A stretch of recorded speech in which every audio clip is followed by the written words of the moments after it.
Bismillahirrahmanirrahim. Assalamu alaikum brothers and sisters, and welcome to my show Future Stars. I'm your host Alvia Zaidi, and today I'm joined here today with Sister Sani, and she'll be joining in today, and our topic is Imam Muhammad Baqir alayhi salam, as it is his wiladat soon. So Sister Sani will be joining in with some stories. She'll be answering some questions and just sharing with you some facts about Imam Muhammad Baqir alayhi salam, which is our topic today. So to start off, Sister Sani will share with us a story, and it's just a simple story to explain one of the characteristics of Imam Muhammad Baqir alayhi salam. Imam Baqir at the door of a brother. Imam Baqir, fifth Imam, said, "An angel was once passing by a house when he witnessed a man standing near its door. The angel questioned him, 'Why do you stand here?' 'This is the house of my brother, and I wish to greet him,' answered the man. The angel asked, 'Is he your kith and kin, or is it that you are in need of his help, that you have come to pay him a visit? The reality is not as you make it out to be. We are just brethren in faith, and I only wish to meet him and greet him for the sake of Allah.' 'I am Allah's messenger towards you,' the angel said. 'He has sent you his greetings and has said, O my servant, you have paid me a visit and desired my pleasure, and so, as a reward for upholding the rights and sanctity of religious brotherhood, I have made paradise compulsory for you and have distanced you from my fire and wrath.'"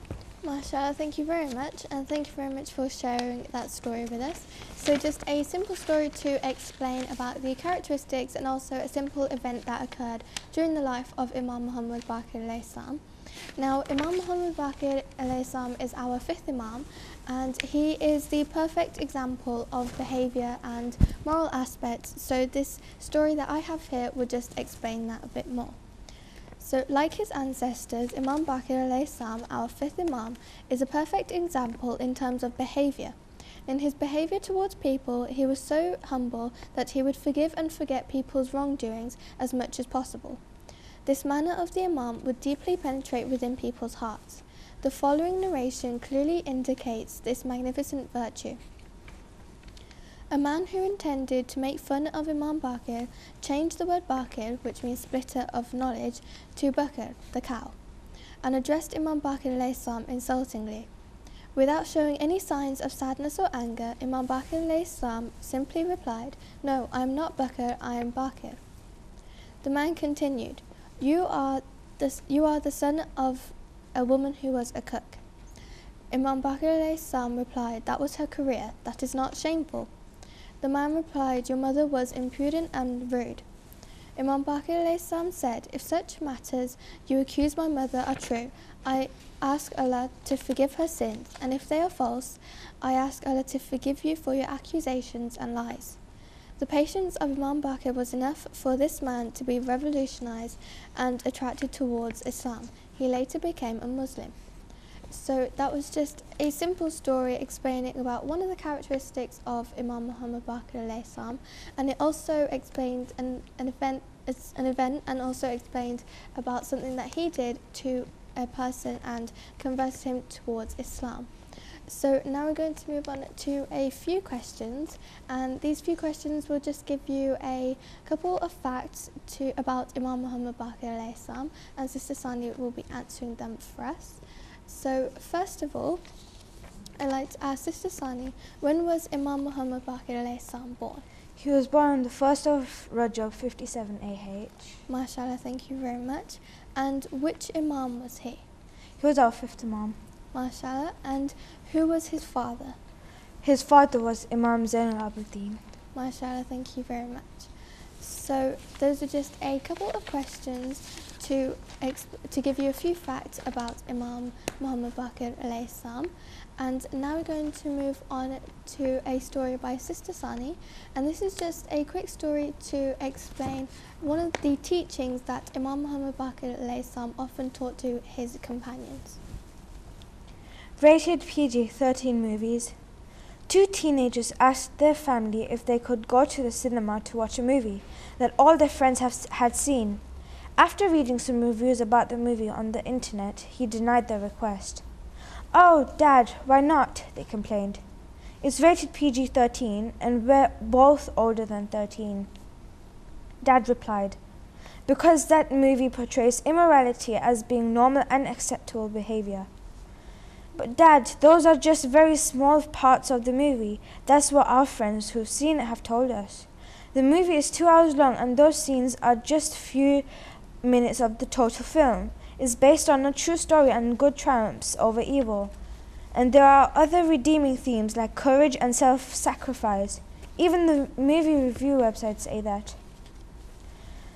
My answer is no, and that is final. You are welcome to stay home tonight. Invite some of your friends over and watch one of the good videos we have in our home collection. But you will not go and watch that film. End of discussion. The two teenagers walked dejectedly into the family room and slumped down on the couch. As they sulked, they were surprised to hear the sounds of their father preparing something in the kitchen. They soon recognized the wonderful aroma of brownies baking in the oven, and one of the teenagers said to the other, "Dad must be feeling guilty, and now he's going to try to make it up to us with some fresh brownies. Maybe we can soften him with lots of praise when he brings them out to us and persuade him to let us go to that movie after all." The teens were not disappointed. Soon their father appeared with a plate of warm brownies, which he offered to his kids. They each took him. Then their father said, "Before you eat, I want to tell you something. I love you both so much." The teenagers smiled at each other with knowing glances. That was softening. "That is why I've made these brownies with the very best ingredients. I've made them from scratch. Most of the ingredients are even organic. The best organic flour, the best free-range eggs, the best organic sugar, premium vanilla, and chocolate." The brownies looked mouth-watering, and the teens began to become a little impatient with their dad's long speech. "But I want to be perfectly honest with you. There's one ingredient I added that is not usually found in brownies. I got that ingredient from our own backyard. But you need not worry, because I only added the tiniest bit of that ingredient to your brownies. The amount of the portion is particularly insignificant, so go ahead, take a bite and let me know what you think." "Dad, would you mind telling us what that mystery ingredient is before we eat it?" "Why, the portion I added was so small, just a teaspoonful. You won't even taste it." "Come on, Dad, just tell us what that ingredient is." "Don't worry, it's organic, just like the other ingredients." "Dad, well, okay, if you insist. That secret ingredient is organic mud." Both teens instantly dropped their brownies back on the plate and began inspecting their fingers with horror. "Dad, why did you do that? You've tortured us by making us smell those brownies cooking for the last half hour, and now you tell us that you've added mud. We can't eat these brownies." "Why not? The amount of mud is very small compared to the rest of the ingredients. It won't hurt you. It's being cooked right along with the other ingredients. You won't even taste it. It has the same consistency as the brownies, so go ahead and eat." "No, Dad, never. And that is the same reason I won't allow you to go watch that movie. You won't tolerate a little mud in your brownie, so why should you tolerate a little immorality in your movies? We pray that Allah will not lead us into temptation, so how can we in good conscience entertain ourselves with something that will imprint a sinful image in our minds that will lead us into temptation long after we see it?" Mashallah, thank you very much, and thank you very much for sharing that story with us.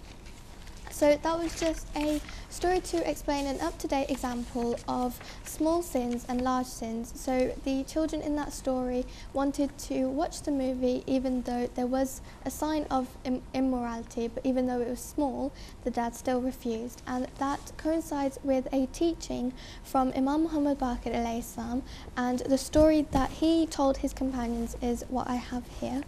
So 2 men came to Imam Jafar Sadiq alayhi salam and said that they would like to ask for forgiveness and put right their sins. The first man said that he had done a lot of small sins or minor sins, whilst the second said that he committed 2 big sins. Imam Jafar Sadiq alayhi salam told the first man to pick up 1 small pebble for each small sin that he had committed. Imam Jafar Sadiq alayhi salam told the second man to bring a large boulder for each of his big sins. After a while, both men came to Imam Jafar Sadiq alayhi salam, having brought what they were asked to bring. Imam Jafar Sadiq alayhi salam now asked both of them to put back every stone in its place. The man with the 2 large boulders found it difficult to carry them back in their original place, but eventually he managed. The man with the small pebbles could not remember where he had picked all of them from, so he could not put them back in their original place. This is a teaching learnt from Imam Baqir Sadiq alayhi salam to Imam Jafar Sadiq. He told his son, Imam Jafar Sadiq, hence it is very difficult to ask for forgiveness and put right the sins, which seem small, because we forget and take them for granted. That is why Imam Ali alayhi salam has said, the biggest sin is that which the doer considers the smallest. The worst sin is that which the sinner takes lightly. So that was a story to just explain a bit more about the previous story that Sister Sani read for us, and also to explain that Imam Muhammad Baqir alayhi salam was teaching his children good morals and values, and also his teachings. So now we're going to move on to a few more questions. And first of all, I'd like to ask Sister Sani, who was his mother? His mother was Fatima, the daughter of Imam Hassan alayhi salam. MashaAllah, thank you very much. And why was he named Muhammad? Imam Muhammad Baqir was named Muhammad because he looked a lot like the Holy Prophet sallallahu alaihi wasallam. MashaAllah, thank you very much. And also, one last question. What was special about his grandfathers? His grandfathers were both Imams. Imam Muhammad Baqir alayhi salam's father was Imam Zain al-Abidin, whose father was Imam Hussein alayhi salam, and his mother was Fatima, whose father was Imam Hassan. MashaAllah, thank you very much, and thank you very much for answering those questions. So just a few questions and answers to give you a bit more facts about Imam Muhammad Baqir alayhi salam. And now I'm going to move on to a few more stories to explain a few events that occurred during the life of Imam Muhammad Baqir alayhi salam. And these are teaching us about morals and also giving us an understanding of the teachings that Imam Baqir alayhi salam gave to his companions. So first of all, I have this story here which is about the fruits of heaven.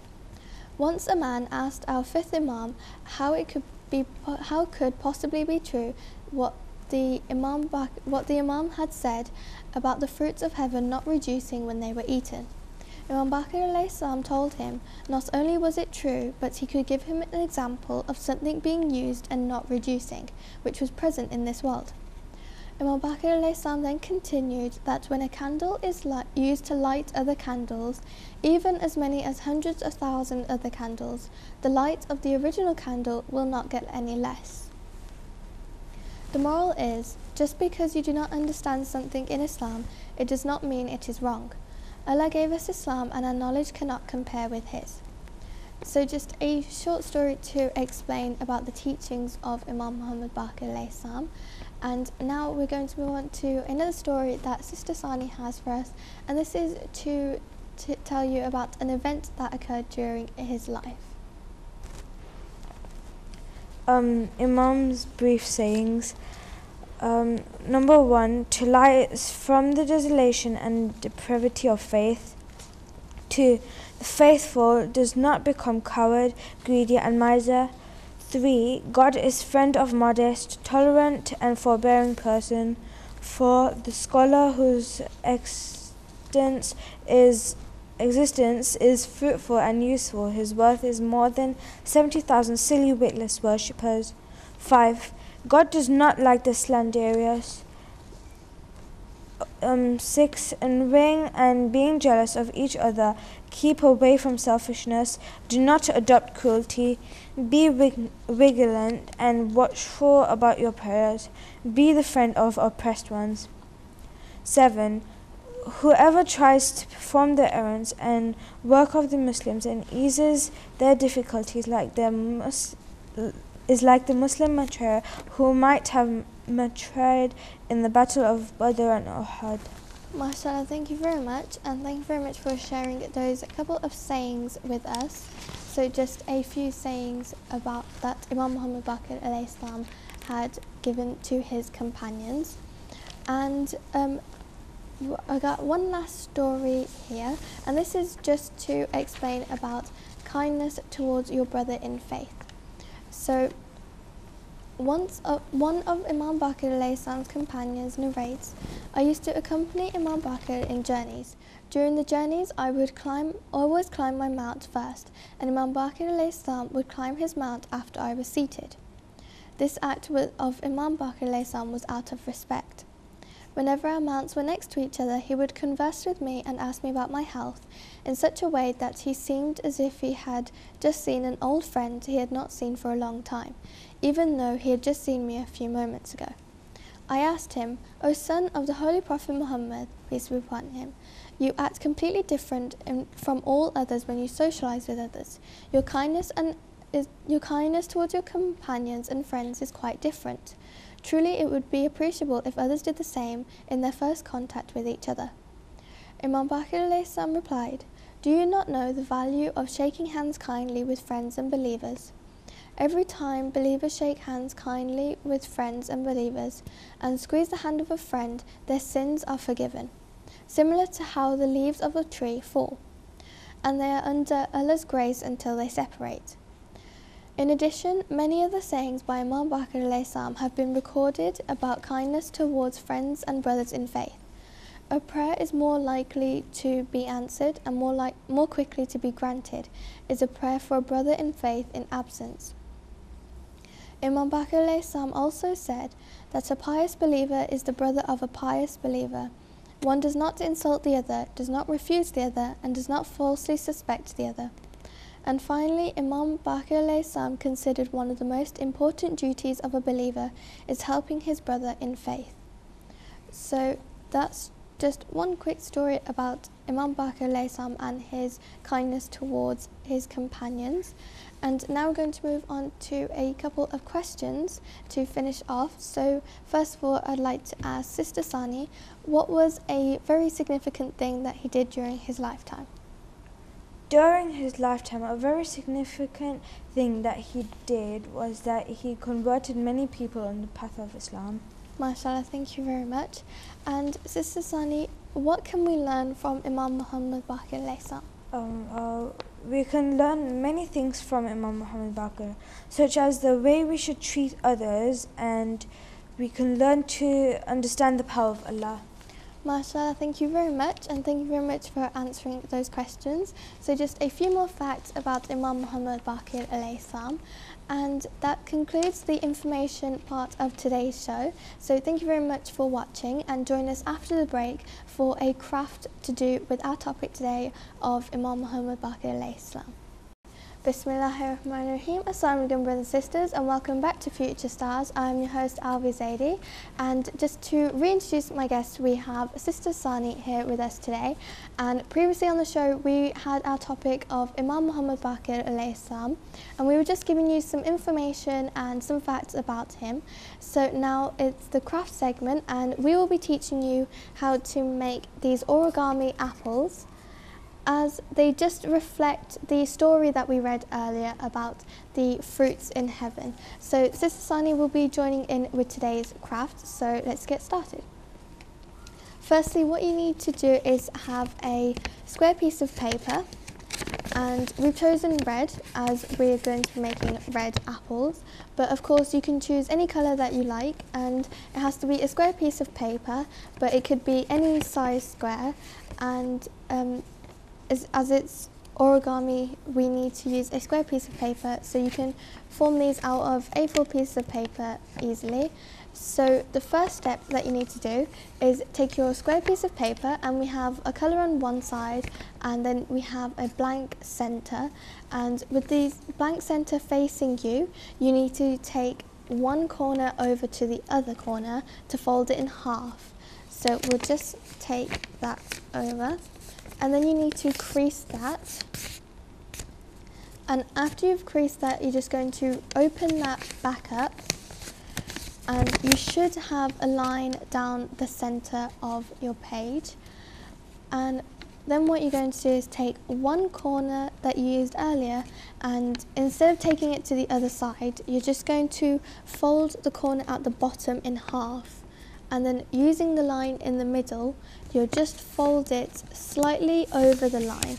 So the centre line is here, and as you can see, it's just been folded slightly over the centre line. And then what you're going to do is do exactly the same for the other corner, and you're just going to fold that over, and they should overlap like that. And then what you're going to do is just crease those sides. And then the next step is to take this top corner, and you're just going to fold it over like so, and you just need to fold it over by a little bit. You don't need to fold it over too much, and you just fold it over to create a straight line. And then the next step is to take the point at the bottom, and you're going to fold it over the top corner, so you just have a little bit at the top. So you'll just fold that over, and as you can see, you have your little bit at the top, and this is going to be the stalk as we're going to turn it around. So what you need to do is take the little point, and you're just going to fold it forwards, so then it bends slightly across. So you're just going to fold it slightly, and then what you're going to do is, the next step's really simple, and you're just going to take your corners and you're just going to fold them in. So you just need to fold them in a little bit, just to tuck them in so you can create a proper apple shape. And once you've folded all of your corners, you're going to turn it around, and you have your apple. So that finishes off today's craft, and it's really fast and simple to do, and it's a really nice decoration, and you could stick it on a notebook, or you could use it as a bookmark. It's a really simple decoration, it's really easy to do.